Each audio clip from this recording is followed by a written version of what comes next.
everyone, sa mga nagtatanong kung paano magbayad ng electric bill gamit ang GCash app, not sponsored.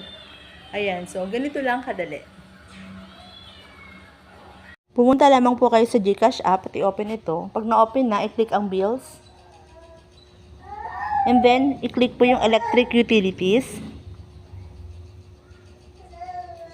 Ayan. Sa itaas, yung search, i-type nyo po yung Meralco. Mas maganda po na i-type na lang para mas madali pong mahanap. Kung nakita nyo po yung logo ng Meralco, i-click po ninyo.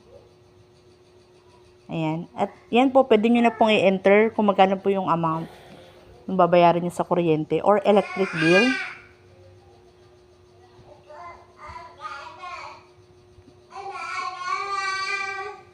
Okay, halimbawa, 767.75. Yan, dahil ayoko ng butal, ginawa kong 768.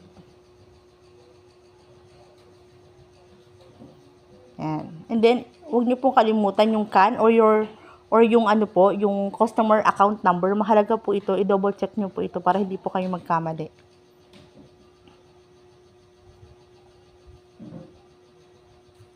Sampung numero po ito. And then, pagkatapos, pwede rin pong ilagay yung email. Ayan. Pero optional lang po. Nasa sa inyo kung gusto niyo pong ilagay or hindi.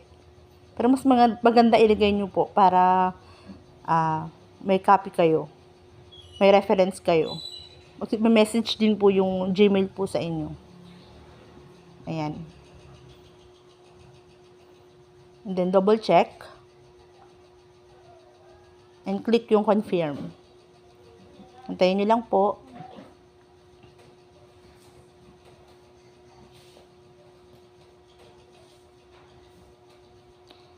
At ayan, bayad na po kayo. Pwede nyo pong screenshot.